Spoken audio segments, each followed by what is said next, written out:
que é bom pra mim é onde eu quiser estar. A estrela ainda brilha, ela é quem vai me guiar. Ser guerreira é minha sina, batalhando pra vencer. Tenho voz pra ser ouvida, tenho sonhos pra viver. Não vão mais conseguir me anular, me calar. Ninguém vai me impedir de cantar e lutar. Seja em casa, no campo, na rua ou na praça. Chega de mordaça, agora eu vou falar. Porque eu sou mulher pra fazer acontecer. Eu sou uma delas, são elas por elas, ocupando os espaços de poder.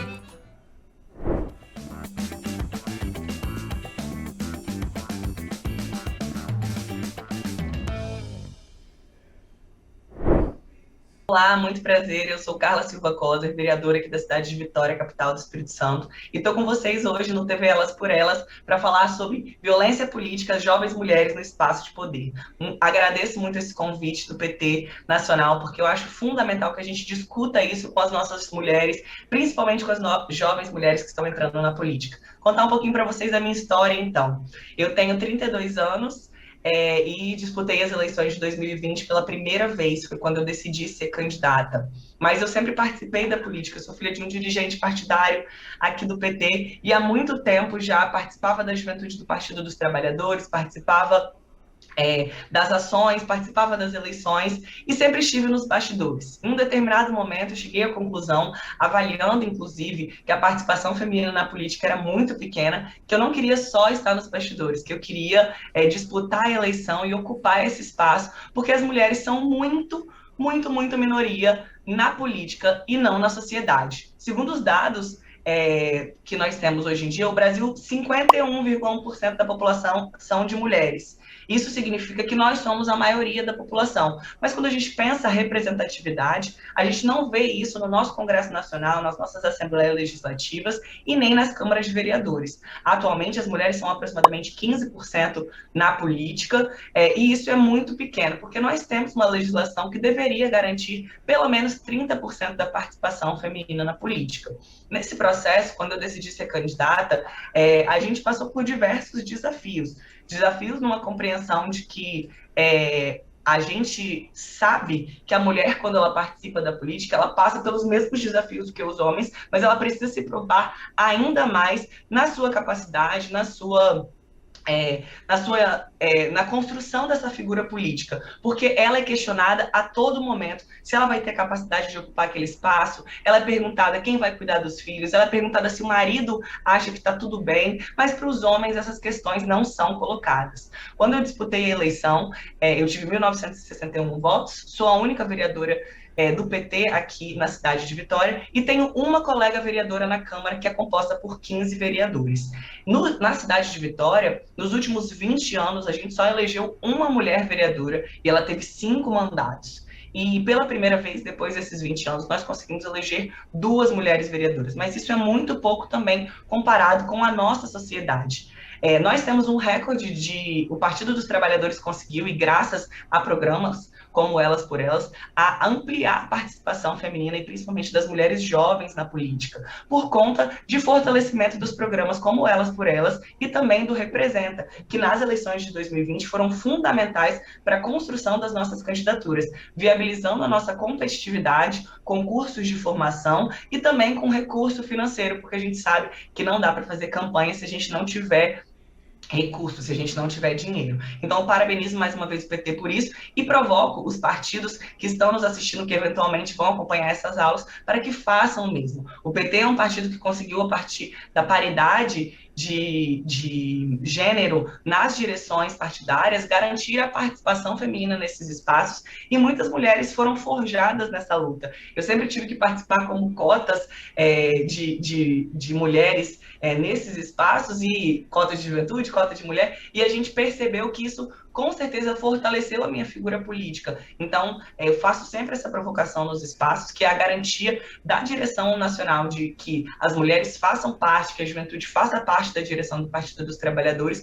Construiu várias figuras políticas que hoje são vereadoras e estão disputando para ser deputadas esse ano. Mas o nosso tema hoje, especificamente, é a violência política de gênero na política. E por que que eu fui convidada pelo PT para falar disso? Porque, infelizmente, é uma realidade da minha cidade, aqui de Vitória.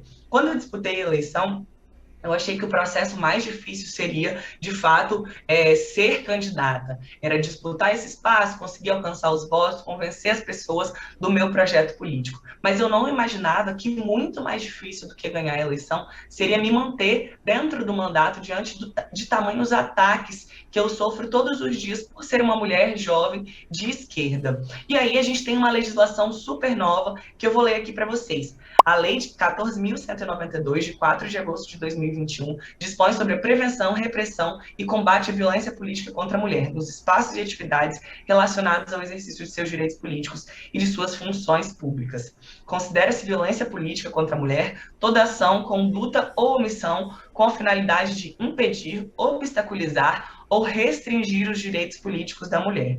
Constituem igualmente atos de violência política contra a mulher qualquer distinção, exclusão ou restrição no reconhecimento, gozo ou exercício de seus direitos e de suas liberdades políticas fundamentais em virtude do sexo. E como é que isso foi percebido por mim durante o exercício desse mandato? Como eu falei para vocês, eu fui eleita, disputei a eleição com 29 anos, estava no meu último ano de juventude, sim, né, oficialmente, entrei no mandato. Junto comigo, mais 10 vereadores foram eleitos pela primeira vez, mas só comigo que alguns vereadores, na hora de falar, alguns que eram já mais antigos, falavam: olha, você está começando agora, deixa eu te explicar como é que isso funciona. Nossa, como você está aprendendo, deixa eu te explicar como é que funciona isso. Muitas vezes me criticando e descredibilizando as minhas falas pelo fato de eu ser uma mulher jovem. Para além disso, interrompiam a minha fala diversas vezes, interrompendo o meu raciocínio, atrapalhando com que eu conseguisse concluir esses raciocínios, e outras vezes ainda tentavam me explicar o que eu tinha acabado de falar, que é aquele termo que a gente tem um nome em inglês, que é o mansplaining, mas que a gente traduz para o português de me explicando, né? Porque a gente sabe que esses termos às vezes não são muito acessíveis para quem está participando da política, e a gente tem que sempre tentar ser o mais inclusivo possível. Então, essa necessidade de explicar para mim mesma os temas que eu estava discutindo, de questionar a minha capacidade intelectual, de me interromper e descredibilizar minhas falas, e às vezes até me infantilizar, foram formas que nós percebemos de que o meu mandato estava sendo atacado por violência política de gênero. E esse nome, ele foi sendo discutido cada vez mais, entendendo que muitas mulheres estavam sofrendo isso no Brasil inteiro. A gente viu uma onda. O Partido dos Trabalhadores foi o partido que mais elegeu mulheres, mulheres negras, mulheres jovens e representantes LGBTQIA+, nas eleições de 2020. Esse crescimento da participação política de quem efetivamente faz parte da sociedade, mas não necessariamente estava representado na política, fez com que um lado conservador reagisse à nossa participação na política. E essas ações de violência, elas são uma grande reação para demonstrar para as pessoas, para as mulheres, que se elas vierem para a política, elas vão ser interrompidas, elas vão ser desrespeitadas. Aqui na Câmara de Vereadores de Vitória, comigo, alguns casos foram emblemáticos. Um vereador levou uma mamadeira, uma chupeta e um leite ninho, dizendo que eu era uma menina mimada, que eu não sabia perder uma eleição e que ele me oferecia essa mamadeira e essa chupeta para eu parar de chorar. Esse mesmo vereador bolsonarista, ele mandou a minha colega de plenário, que é uma vereadora do PSOL, Camila Valadão, calar a boca em plenário, no microfone, e não foi reprimido pelos colegas vereadores, o que a gente também considera uma violência, porque para além de falar e de agir, o silêncio num ato de violência a ser complacente, a ser condizente com aquela ação que está acontecendo. Então, tenho discutido muito e conversado com os colegas vereadores para que, para além de não agir com violência, reprimam outros vereadores, outros políticos, outras pessoas nesses contextos. E a gente sabe que a violência política, às mulheres, ela não acontece só no poder institucional, ela acontece nas associações de moradores, ela acontece dentro dos partidos políticos, ela acontece dentro das diretorias de empresa, dentro de vários espaços da comunidade universitária, escolar, porque muitas vezes, quando as mulheres chegam nesses espaços de poder, elas são descredibilizadas. Eu saúdo a todas as companheiras que nos assistem e acompanham no programa Elas por Elas. Meu nome é Denise Mota Dal, eu sou assistente social e mestra em saúde coletiva. Sou ex-secretária municipal de Políticas para as Mulheres da Prefeitura de São Paulo, no período de 2013 até 2016, na gestão do prefeito Fernando Haddad. Sou ex-diretora de Gestão do Trabalho e Educação em Saúde do Ministério da Saúde. Permaneci neste cargo de 2011 a 2012. E a minha militância tem origem no movimento sindical. Eu venho do Sindsaúde, Sindicato dos Trabalhadores Públicos da Saúde, e fui também dirigente da Central Única dos Trabalhadores. Bom, neste primeiro diálogo, eu quero retomar o debate sobre o que é violência contra a mulher. A nossa ex e eterna ministra Eleonora Mennicute já tratou dessa questão aqui no programa Elas por Elas, e eu vou então somente enfatizar e retomar este tema, acrescentando algumas informações da minha experiência de gestora municipal. Bem, recordando então um pouco alguns aspectos que acho que é importante nós ressaltarmos.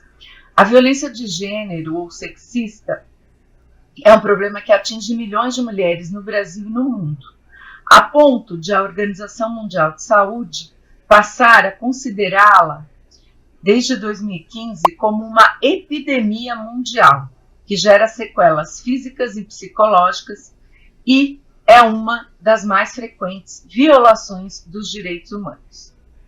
A violência contra as mulheres se mantém porque está estruturada em um sistema onde as relações sociais de gênero são patriarcais. E o que é uma visão patriarcal? É a visão que inferioriza as mulheres e tenta subordiná-las aos homens. Isso, se não enfrentado, acaba perpetuando a violência que está nos diversos espaços públicos e privados da vida das mulheres e precisa ser enfrentada e combatida. Para isso, nós precisamos o quê? Construir novas relações sociais de gênero, com base em uma cultura de respeito às diferenças, liberdade e igualdade. A violência contra as mulheres não é composta, portanto, de casos isolados ou exceções. Ela é ampla e atinge mulheres de várias classes, religiões e culturas, de uma forma ou de outra, nos diversos espaços públicos e privados, seja na forma de violência física, psicológica ou patrimonial, porque a violência contra a mulher está apoiada em uma cultura, em uma visão de desigualdade entre os gêneros, né? Se constrói uma visão, um estereótipo de qual deve ser o comportamento de uma mulher, o que a sociedade espera ela, a partir da visão masculina de subordinação da mulher ao homem, sem que tenhamos o respeito às decisões, a autonomia sobre o próprio corpo, do que a mulher deseja. E se cobra da mulher papéis, posturas previamente concebidas. Portanto, para que nós possamos enfrentar a violência contra a mulher, que não é um caso ou outro, que está arraigada na cultura, é fundamental nós construirmos novas relações sociais de gênero. Bom, falando um pouco nos tipos de violência, nós temos a violência mais explícita e visível, que é a violência física, que significa qualquer conduta ou ação que viole a integridade corporal da mulher, a violência sexual, qualquer conduta que faça a mulher participar de uma relação sexual ou contato não desejado. E nós temos a violência psicológica como uma violência que não é tão visível, mas é gravíssima, porque ela vai desde humilhações, desqualificações, ameaças, manipulação, isolamento, perseguição contumaz, chantagem, impedir que a mulher trabalhe ou se relacione com familiares, amigas, amigos, e até a interferência no modo de falar, no modo de se vestir da mulher. Isso tudo está no rol das violências psicológicas. E, obviamente, ela está articulada à violência moral, que é caracterizada pela calúnia, difamação ou injúria. Nós temos a violência patrimonial ou material, que são ações no sentido de reter, subtrair, destruir documentos, objetos, instrumentos de trabalho, bens, valores, usurpar propriedades ou recursos econômicos das mulheres. Portanto, são várias as formas de violência. E essas várias formas de violência acontecem tanto dentro de casa, a chamada violência doméstica praticada dentro de casa ou por familiares, e a violência no trabalho. Acho que, falando do mundo do trabalho, um tipo de violência muito presente, que segundo a pesquisa da Organização Internacional do Trabalho, cerca de 30% das mulheres informam terem enfrentado a violência no trabalho, é o assédio moral. O assédio moral, obviamente, afeta homens e mulheres, mas tem nas mulheres, devido às desigualdades de gênero, as principais vítimas. E o que é o assédio moral? Bom, é a prática de uma conduta abusiva, com comportamentos, palavras, atos, gestos e textos que atentem contra a dignidade da trabalhadora. Boa tarde a todas, todos e todes. Meu nome é Andresa Xavier, eu estou coordenadora de participação política na Secretaria de Articulação Institucional, Ações Temáticas e Participação Política aqui do Ministério das Mulheres. Essa secretaria que é comandada pela valorosa companheira Carmen Foro, nesse ministério que é conduzido aí pela combativa companheira também Aparecida Gonçalves, nossa ministra das Mulheres, que tem desempenhado um grande papel em defesa dos direitos das mulheres no nosso país, na América Latina. Então, hoje eu vim aqui para contribuir um pouco, na nossa aula sobre enfrentamento à violência política de gênero, raça e etnia, esse tema que tem estado cada vez mais presente no debate público e tem afetado cotidianamente, inúmeras vezes, diversas mulheres no exercício político, sejam elas candidatas, detentoras de mandato, mulheres lideranças partidárias, lideranças de movimentos sociais, mulheres que têm alguma atuação política em algum nível e que têm a sua atuação política cerceada, restrita, por conta dessas ações que se encaixam dentro da violência política de gênero, raça e etnia. Então, em 2021, foi sancionada a Lei 14.192, que é a Lei de Enfrentamento à Violência Política contra as Mulheres.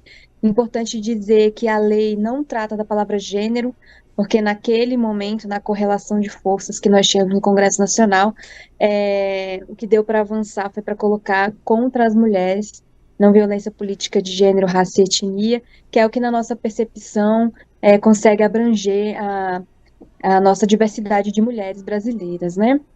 Então, essa lei foi sancionada em agosto de 2021 e ela traz a tipificação, um pouco do conceito sobre violência política contra as mulheres, ela fala um pouco da pena também, da multa. A gente tem uma pena de 1 a 4 anos de prisão, mais multa em casos de violência política contra as mulheres, e essa pena ela é agravada se a violência for cometida contra mulheres gestantes, mulheres com deficiência, e eu vou pegar aqui também porque tem mais um grupo que se encaixa, que são as mulheres maiores de 60 anos. Então, a pena é agravada em 1/3 quando a violência política atinge esse grupo de mulheres. Então, a lei diz constitui igualmente atos de violência política contra a mulher qualquer distinção, exclusão ou restrição no reconhecimento, gozo ou exercício de seus direitos e de suas liberdades políticas fundamentais em virtude do sexo. Veja que ela não fala sobre gênero, ela fala que é em virtude do sexo. Então a gente tem esse normativo legal, a gente também tem a lei 14.197, que também é de 2021, que é uma lei que fala dos crimes contra o Estado Democrático de Direito, e ali no artigo 359-P, que eu vou trazer aqui para vocês, ela trata sobre a violência política, e ela diz o seguinte: restringir, impedir ou dificultar com o emprego de violência física, sexual ou psicológica o exercício de direitos políticos a qualquer pessoa em razão de seu sexo, raça, cor, etnia, religião ou procedência nacional. Então ela elenca aqui essa série de questões para nos trazer também essa reflexão dentro dessa lei acerca da violência política, essa lei aí contra os crimes que atentam aí ao Estado Democrático de Direito. Então, são comumente essas duas normas que conduzem um pouco aí das nossas ações no enfrentamento à violência política de gênero. E no âmbito do Ministério das Mulheres, reconhecendo todo esse ambiente de profunda violência política que as mulheres vêm sofrendo cotidianamente já há muito tempo, que o Ministério das Mulheres tomou a iniciativa de, juntamente com outros ministérios, criar o Grupo de Trabalho Interministerial de Enfrentamento à Violência Política contra as Mulheres. Então, o Ministério das Mulheres coordena esse GTI, quem coordena, inclusive, é a nossa secretária de Articulação Institucional, Ações Temáticas e Participação Política, Carmen Foro, mas também tem a coordenação na suplência a nossa secretária nacional de enfrentamento à violência contra as mulheres, Denise Motadal, e também participam desse GTI o Ministério da Igualdade Racial, o Ministério dos Povos Indígenas, Ministério da Justiça e Segurança Pública e Ministério dos Direitos Humanos e da Cidadania. Então, esse GTI foi instituído por meio do decreto 11.485, lá de 6 de abril de 2023. Nós já fizemos 7 reuniões, 4 delas foram escutas abertas, em que nós escutamos mulheres no exercício político, que já foram deputadas, vereadoras, senadoras, gestoras públicas, a gente tentou, deputadas federais, a gente tentou trazer a maior diversidade possível de mulheres, mulheres negras, trans, mulheres jovens, que nós sabemos que a violência política de gênero, raça e etnia, ela atinge sobretudo essas mulheres, né, as mulheres negras, periféricas, lésbicas, bissexuais, trans, jovens, mulheres do campo, mulheres com deficiência. Então, nessas escutas, a gente procurou abranger toda essa diversidade e pluralidade das mulheres brasileiras. A primeira escuta que nós fizemos foi com essas mulheres no exercício político, em que a gente recebeu diversas contribuições, e foi um momento de profundo debate, de profunda reflexão sobre a violência política de gênero, raça e etnia. Nós também fizemos uma escuta com institutos de pesquisa, e organizações que se debruçam acerca da participação política das mulheres aqui no Brasil e, claro, no enfrentamento à violência política de gênero, raça e etnia. Então, foi uma escuta de um dia inteiro também, em que nós escutamos diversas representantes desses movimentos e que as contribuições foram valiosíssimas. Também ouvimos as pesquisadoras da academia, então a gente trouxe aqui para Brasília para contribuir com o GTI, a professora Lígia Fabris, a professora Marlise Matos, que são referências na academia, no debate de violência política de gênero, a professora Flávia Rios, do Rio de Janeiro, Márcia Mura também, que veio lá de Rondônia para contribuir com o nosso debate, enfim, diversas pesquisadoras que trouxeram um pouco dessa perspectiva de conceito, de tipificação, enfim, sobre violência política de gênero. Então, também foi muito produtivo, muito valioso o conteúdo dessa escuta. A gente também escutou representantes do sistema de justiça, foram 7 órgãos diferentes em que participaram diversas representações, participou da OAB, o Tribunal Superior Eleitoral, a Defensoria Pública, enfim, diversas instituições que estão aí também debruçadas no enfrentamento à violência política de gênero e que tem muito a contribuir nesse grupo de trabalho. O objetivo do grupo de trabalho interministerial é elaborar uma proposta de política nacional de enfrentamento à violência política contra as mulheres. Então, esse GTI tem que apresentar essa proposta da política, tem que apresentar um plano de ação de como esses ministérios vão desenvolver suas ações no enfrentamento à violência política contra as mulheres e, claro, também o seu relatório final.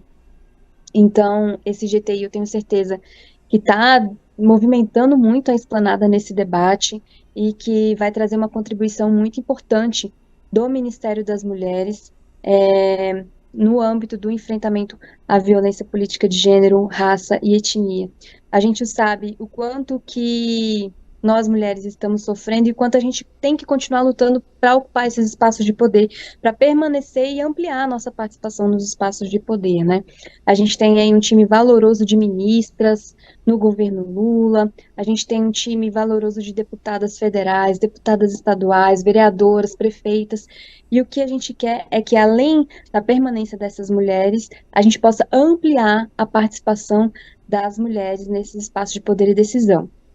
Ano que vem nós temos as eleições municipais, então certamente a gente vai ver, infelizmente, um aumento nesses casos de violência política contra as mulheres, mas o que a gente quer é justamente instituir essa política para ter essas ações concretas e a gente ir fortalecendo esse debate, essas ações, esse enfrentamento aí ao longo de todo esse período, né? Então, nós temos, em média, 16% de vereadoras mulheres no Brasil. Isso é um número que não representa a quantidade de mulheres brasileiras, né? Nós somos 52, quase 53% da população, e o que a gente quer é ter uma participação política nesses espaços de poder e decisão mais efetiva, mais justa, e que seja definitivamente igualitária, que possa representar a diversidade e a pluralidade das mulheres brasileiras, porque nós sabemos que nós somos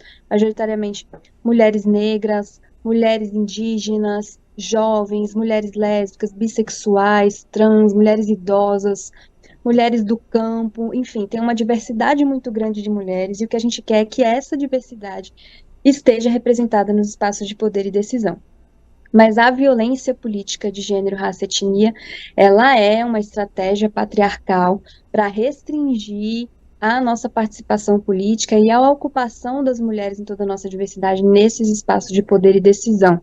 Então, quanto mais a gente ocupa esses espaços, mais violência nós mulheres sofremos, e uma violência extremamente machista, extremamente misógina. A nossa ministra Cida Gonçalves, assim como as secretárias estaduais e todo o ministério, a gente tem se empenhado muito no enfrentamento à misoginia, porque nós viemos de um contexto de legitimação da misoginia, do ódio às mulheres, né, nesse último período sombrio que o Brasil viveu, e esse ódio ainda se manifesta cotidianamente. Basta a gente ver o número de casos de violência contra as mulheres todos os dias, de feminicídio, de assédio moral, assédio sexual, enfim, todos os tipos de violência que nos atingem cotidianamente. Então, o combate, o enfrentamento à misoginia também está na centralidade das ações do Ministério das Mulheres, assim como o enfrentamento ao racismo, à LGBTfobia e todas as configurações de opressão que buscam tirar e restringir as mulheres da sua participação política, da ocupação dos espaços estratégicos de poder e decisão, que a gente sabe que são direitos nosso, né? A gente tem o direito de ocupar esses espaços, de fazer parte das discussões para decidir sobre os grandes temas nacionais, sobre os grandes temas que conduzem a política brasileira, que conduzem aí a vida do povo brasileiro. Olá, sejam todas, todos e todos bem-vindos ao nosso programa Elas por Elas, programa de hoje sobre violência política de gênero. Eu sou Maria Tereza Capra, sou de São Miguel do Oeste, Santa Catarina, sou advogada há 27 anos e sou vereadora eleita por 3 mandatos pelo Partido dos Trabalhadores. E nesse último mandato, então, tive um mandato cassado. Sou, portanto, e me apresento assim, como vítima de violência política de gênero, considerando que fui denunciada, respondi a um processo ético e que redundou na minha cassação por conta de uma denúncia que eu fiz sobre os atos antidemocráticos que bolsonaristas realizaram depois das eleições, depois da vitória de Lula presidente.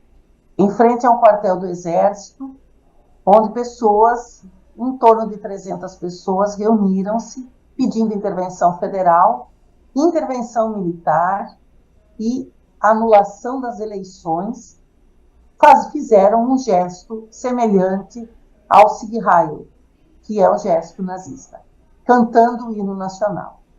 Nesse momento, nesse fato gravíssimo que aconteceu aqui na nossa cidade, eu, como presidenta do Partido dos Trabalhadores de São Miguel do Oeste, secretária estadual de mulheres do PT de Santa Catarina e a única vereadora do PT e vereadora da esquerda de São Miguel do Oeste, me pronunciei rechaçando e denunciando, pedindo que as autoridades tomassem providências. Acabou que eu fui eliminada, entre aspas, da vida política de São Miguel do Oeste, do meu mandato, e tive ainda que fugir da cidade, juntamente com a minha família, porque recebi ameaças de morte, ameaças de linchamento, de agressão, fui caluniada, difamada e perseguida por bolsonaristas aqui nesta cidade.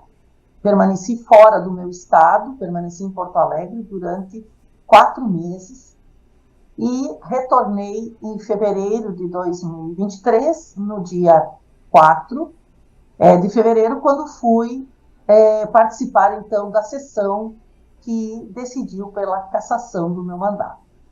Naquele momento, eu recebi um e-mail me ameaçando de morte a minha família, dizendo textualmente que primeiro ameaçariam, melhor dizendo, primeiro cassariam o meu mandato, depois cassariam a minha vida e a da minha família. E esse mesmo e-mail foi encaminhado para mais 4 vereadoras, 3 mulheres do PT e uma vereadora do PCdoB, aqui de Santa Catarina, com o mesmo recado para mim e ameaças, e inclusive praticando crimes contra as outras 3 companheiras, 4 companheiras. Isso trouxe para o estado de Santa Catarina uma situação muito, muito grave, onde nós estamos hoje sofrendo e lutando contra a violência política de gênero para as nossas parlamentares, praticadas contra as nossas parlamentares, contra mim e as companheiras, e contra muitas outras pessoas que têm um fundo nesse estado, que é um berço das células nazistas no país. Foi aqui que o primeiro partido nazista fora da Alemanha foi criado, e aqui na minha cidade foi descoberta uma célula nazista e está, inclusive, em processo judicial contra as pessoas envolvidas. Nossa cidade, o nosso estado, teve, então, essa situação que, por eu denunciar uma situação que envolvia atos antidemocráticos e atos inconstitucionais, e eu diria inconcebíveis, considerando a história mundial, né, uma cena que o mundo inteiro viu e reagiu. Infelizmente, aqui em São Miguel do Oeste, a acusada de de difamar o município fui eu, e por isso perdi o mandato. Por isso que nesses momentos em que aqui em Santa Catarina, em outros estados do Brasil e também no nosso Congresso Nacional, onde nós temos mulheres, notadamente mulheres da esquerda, sofrendo perseguições, sofrendo violência política de gênero, sofrendo ameaças de cassação dos seus mandatos, é que o nosso compromisso com a luta contra a violência política de gênero se faz cada vez mais necessário. Uma luta que não é só de um partido, que não é só das mulheres, mas que é também da comunidade, da sociedade como um todo e da comunidade jurídica.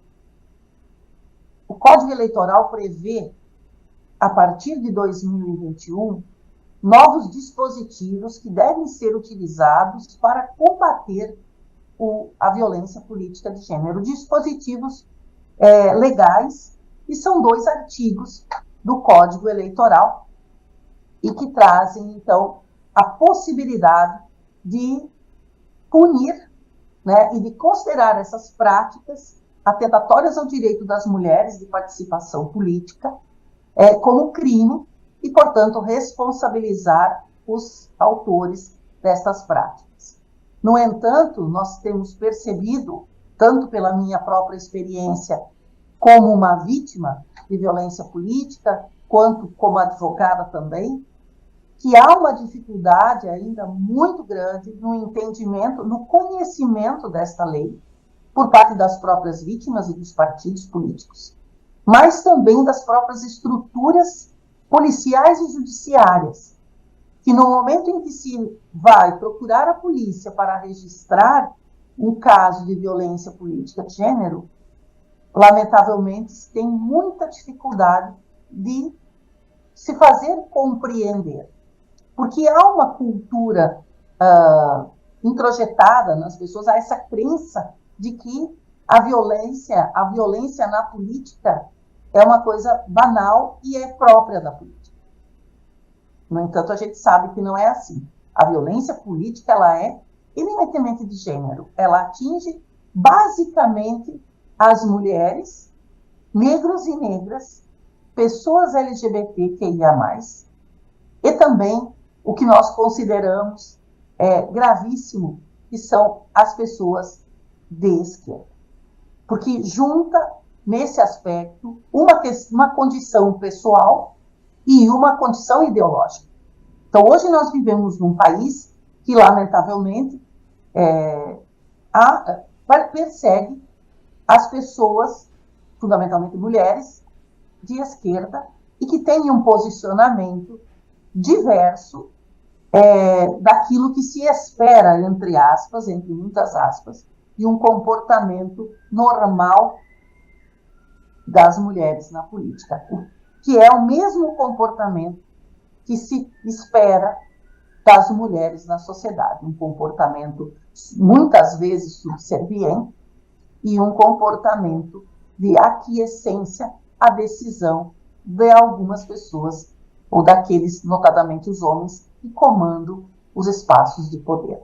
É uma luta pelo espaço que é de nosso direito, porque nós somos tão importantes quanto qualquer outra pessoa na política. Mas nós temos a necessidade de recuperar um espaço e de conquistar um espaço no qual nós ainda não conseguimos chegar.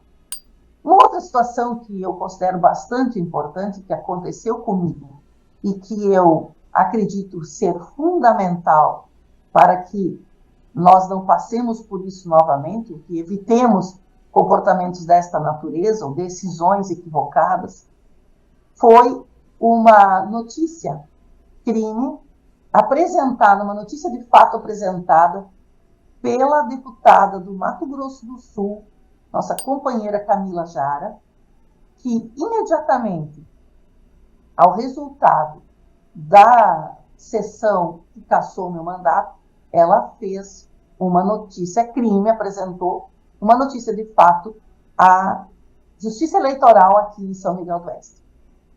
E rapidamente o Ministério Público opinou pelo arquivamento daquela notícia dizendo que não era um crime, não havia crime de violência política naquele ato, mas sim algo que estava previsto no regimento interno da Câmara de Vereadores. Olá, sou Devaneide Basílio, deputada estadual do Partido dos Trabalhadores e das Trabalhadoras, componho o Coletivo Nacional de Mulheres do PT, sou nordestina, negra, filha de trabalhadores e trabalhadores rurais, né? Venho de uma cidade bem pequena do Sertão Central, chamada Pedro Avelino, e moro hoje na capital, na cidade do Natal, e tenho muito orgulho de fazer política. Hoje, estar aqui mais uma vez nesse processo da TV Elas por Elas é um prazer, que a TV Elas por Elas tem sido esse patrimônio para nós mulheres, de pensar a formação, de pensar a nossa organização. Veja, quando a gente vai falar de um tema tão importante como violência política de gênero, a gente se pergunta, existe violência política de gênero? Existe violência política? Nós que estamos, por exemplo, nesse debate todo do enfrentamento à violência contra as mulheres, na afirmação e na luta para guardar aqui no nosso cenário, por exemplo, a Lei Maria da Penha, que é uma lei de referência, a gente se pergunta, existe violência política de gênero? Porque a gente está falando de violências tão mais emblemáticas, será? Então, essa é uma pergunta que a gente precisa se fazer. A primeira grande violência política de gênero é não ter mulheres nos parlamentos, não ter mulheres na política, não ter mulheres nos espaços de poder. Quando as mulheres começaram sua luta pelo direito à participação, pelo direito ao voto, nós estávamos falando de algo que era silenciado, que era uma violência. A violência da exclusão das mulheres nos espaços de poder. E essa violência, ela é demarcada por um longo período histórico. Ora, se nós levarmos em conta o tempo que nós votamos, por exemplo, nós podemos fechar os olhos e imaginar que essa violência ela já acontece há muito tempo. Uma violência talvez silenciosa, uma violência que não nos era apresentada como tal. E não tinha esse nome de violência política. Mas tinha a ausência das mulheres nos espaços de decisão. O número, a representatividade, outra palavra vem nesse debate. Então, quer dizer, discutir violência política também é discutir representatividade. Exatamente. Porque quando essa representatividade ela é baixa, ela é um indicador, né, de uma violência silenciosa, escamoteada. Mas, além dessas violências escamoteadas, escondidas, que nos invisibilizam, essas violências que nos invisibilizam também nos inviabilizam. Por quê? À medida que a gente não aparece, que a gente não ocupa esses lugares, a gente passa a ser inviabilizada, né? Aquele espaço fica aparecendo e fica realmente sendo um espaço de exclusão da participação das mulheres. Vou dar um exemplo da cidade do Natal. Em todos os anos de história, não é algo tão tranquilo, aceitável, que eu seja a primeira mulher autodeclarada negra na Câmara Municipal do Natal. Isso significa só que outras mulheres não se autodeclararam, ou significa que, além disso, ou que isso também, ou que na história toda de luta das mulheres, a gente não teve a participação de mulheres negras. E aí, eu fico me perguntando aqui por que as mulheres negras nunca ocuparam esses espaços, né? E aí, todos os dias, quando a gente faz essa reflexão, a gente se pergunta se as mulheres negras nunca ocuparam esse espaço antes, e eu estou dando o exemplo aqui do meu lugar, da Câmara Municipal de Natal, eu estou dando um exemplo de que, como essa combinação da nossa exclusão, ela é forte quando se fala de identidade. Opa! Então, violência política está casada com representatividade, que é também casada com identidade. É isso mesmo. Essa participação política das mulheres já é algo muito difícil, e quando você combina com gênero, raça, e classe, né, quando você desce um pouco mais para discutir a identidade racial. E quando você discute esse lugar na sociedade, você vai perceber que esse aparato, né, que nos dá a possibilidade de ir e vir, de ocupar os espaços, ele é subtraído quando uma mulher é mãe, para dar um exemplo, porque ela não vai ter com quem deixar seus filhos. Ou, então, isso vai se relacionando também com a reprodução da pobreza, né? Então, é preciso que a gente bote os dados em tarjetas, que a gente coloque os dados separadamente, para a gente ir pensando cada dado desse. Não é possível que hoje, no atual Congresso, nós contamos com um número de mulheres parlamentares, o maior número, talvez, 91 mulheres eleitas para senadoras e deputadas. Mas a gente ainda se pergunta se nos anos todos de história, essa luta para ocupar esse espaço, e só agora a gente consegue observar uma ampliação concreta em dados, em números dessas mulheres, por que ainda é entendido como algo tão difícil? Por que as mulheres sofrem tanto no parlamento? Por que a diversidade não vem junto desses números? Que a gente precisa ler os números. Se ainda somos exceção, e aí eu estou falando também do meu lugar, aproveitando para dar exemplo, é preciso que a gente traga os dados todos separados para a gente poder ver quem são essas mulheres na Assembleia Legislativa do Rio Grande do Norte. Essa Assembleia na qual hoje sou deputada, nós somos hoje 5 mulheres. Somos a maior bancada de toda a legislatura. Eu sou a única deputada negra e nós estamos todas felizes por sermos a maior bancada da legislatura. Mas somos um total de 24 parlamentares e só somos 5 mulheres. Então isso diz muito, a representatividade diz muito. Porque se somos poucas, nos afirmarmos nesse lugar em que somos poucas, se torna mais difícil, né? Nós nos tornamos exceções nessas casas legislativas. E aí, por sermos exceções, embora o quadro tenha mudado, e a gente traz um dado nacional dizendo, olha, são 21 mulheres eleitas. Esse quadro mudou, mas de um total infinitamente maior de homens. Então, isso ainda, essa discrepância, ela ainda acena para esse lugar de subrepresentação e para esse lugar de violência. Opa, mas você está dizendo que o fato de sermos poucas gera violência? Infelizmente, a reprodução, né, da forma que a nossa sociedade é gerida nesse desenho patriarcal, em que o machismo se reproduz em todas as suas dimensões, lamentavelmente, quando você tem um número muito maior, uma participação infinitamente melhor, a correlação de forças também é algo que pode ser levado, que deve ser levado em conta. E aí você vai perguntar a todas as mulheres parlamentares como elas se sentem, né, participando da política, que cada uma vai ter o seu relato.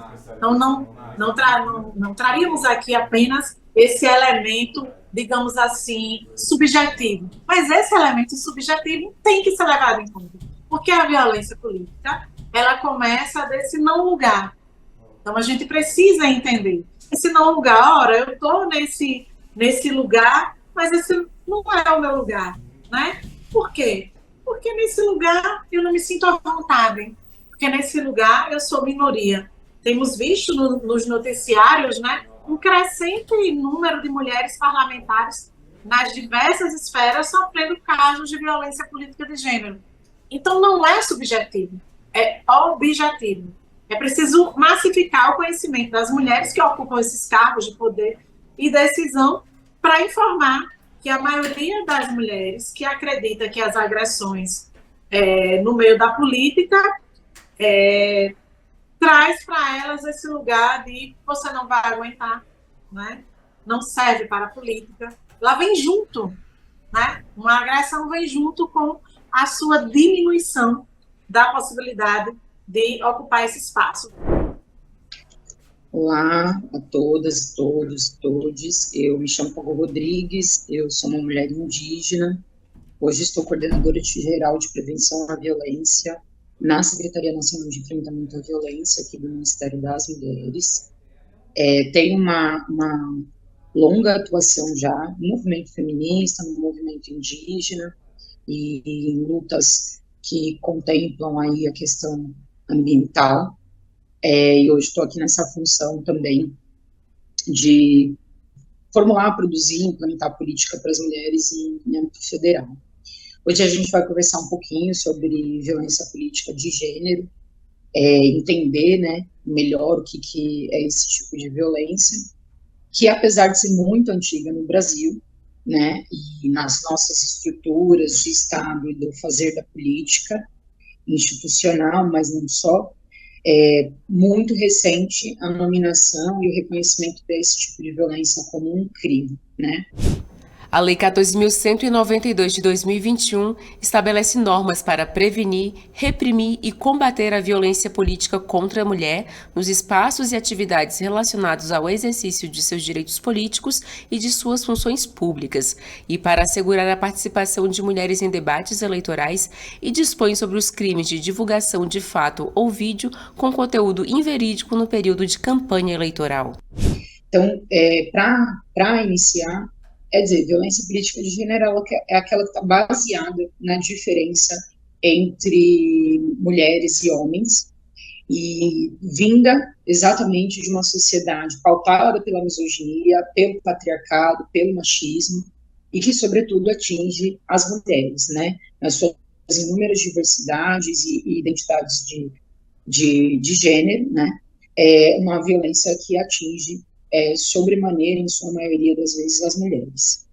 É comum que se debata a criminalização da violência política de gênero sempre a partir da perspectiva institucional da política, qual seja, essa perspectiva eleitoral, que são as mulheres que ocupam os espaços de poder da política institucional, da política eleitoral, que estão eleitas, né, para exercerem seus mandatos nas inúmeras câmaras legislativas, mas também dentro do poder executivo, né, federal, estadual, municipal.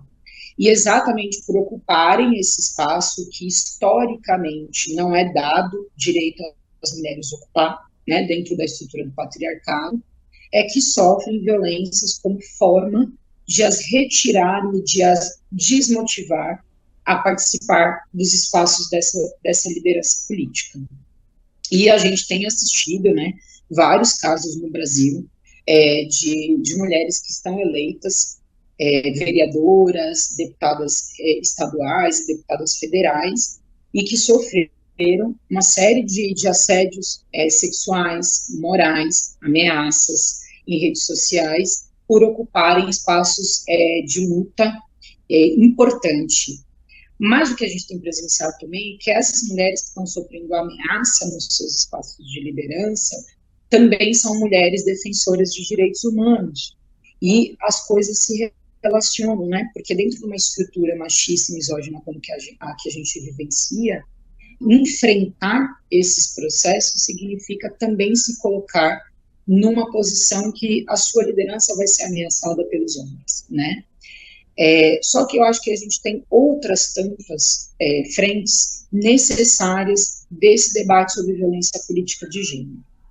E a gente sabe que para debater e aprofundar esse processo é necessário que a gente pense sempre como que essa violência se dá para mulheres indígenas, para mulheres negras, para mulheres lésbicas, para mulheres trans, que ocupam esses espaços, mas não só. Como que essas violências acontecem também para lideranças femininas que não exatamente estão eleitas nos parlamentos ou que ocupam espaços em cargos executivos, né? A gente está num processo, né, a gente tem um grupo de trabalho interministerial hoje, que é coordenado pelo Ministério das Mulheres, em parceria, né, interministerial com o Ministério dos Povos Indígenas, Ministério de Direitos Humanos e Cidadania, de Igualdade Racial, que está formulando uma política nacional sobre enfrentamento e prevenção à violência política de gênero. Mulheres lideranças de lutas hoje em conflitos territoriais mesmo, então por demarcação de terras indígenas, por reconhecimento de territórios quilombolas, mulheres defensoras de pautas ambientais e que enfrentam, né, ali na ponta, o agronegócio, o grande latifúndio, que fazem retomadas por terra no Brasil e que estão, sim, sofrendo inúmeras violências políticas e que estão, sim, sofrendo inúmeras ameaças nesse processo. Assim como a gente tem mulheres que são lideranças de movimento social, dentro da luta sindical, e que ocupam espaços de poder dentro dessas frentes e que sofrem uma série de violências, de assédios, que, como forma e tentativa de as retirar desse espaço de construção e de liderança. Então, acho que a gente precisa começar a debater a criminalização da violência política de gênero para além da esfera eleitoral. A gente precisa começar a olhar todas essas mulheres, todas essas frentes, que são produtoras, sim, de violência contra as mulheres, que estão ocupando espaço político, espaço público, espaço de fala, e criar políticas para a contenção, para a prevenção e para o enfrentamento dessas inúmeras violências. É muito comum também que a gente debata o feminicídio, que é aquele decorrente de foro íntimo, né, que é o feminicídio que decorre das violências domésticas. Mas a gente precisa começar a falar do feminicídio político. O feminicídio político, ele é uma resultante fatal dessas violências políticas de gênero que essas inúmeras mulheres estão vivendo nos seus espaços de liderança.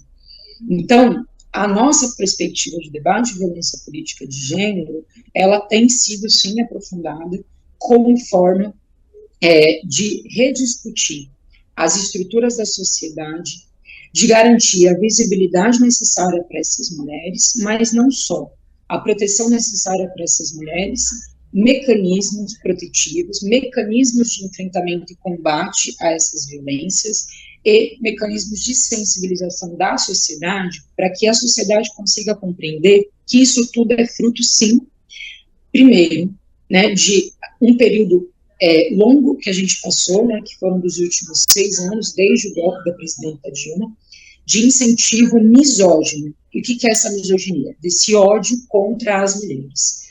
E de um incentivo que foi feito por representantes de Estado, né, como o presidente anterior, inominável, que fez uma série de ameaças às mulheres em público, que incentivou discursos de ódio contra as mulheres, que diminuiu o papel das mulheres e, portanto, incentivou esta prática socialmente. E a gente viu que nos últimos anos, né, nos últimos 4 anos, os índices todos dessas inúmeras violências contra as mulheres subiram. E, em decorrência disso, os índices de feminicídio no país também subiram, né, porque é uma cadeia, é uma escalada de violência que leva à fatalidade do feminicídio.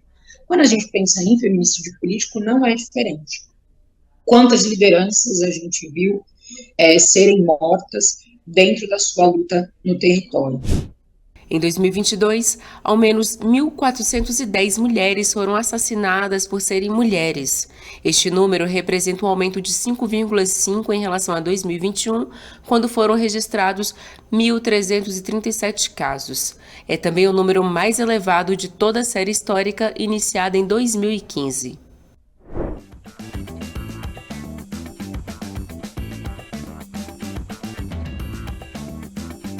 Compartilhe esta e outras aulas do TV Elas por Elas Formação com as suas companheiras. É de segunda a sexta-feira, sempre às 4 horas da tarde, aqui na TV PT. Reveja esta e outras aulas na playlist TV Elas por Elas Formação, no canal da TV PT no YouTube ou em formato de podcast no Spotify.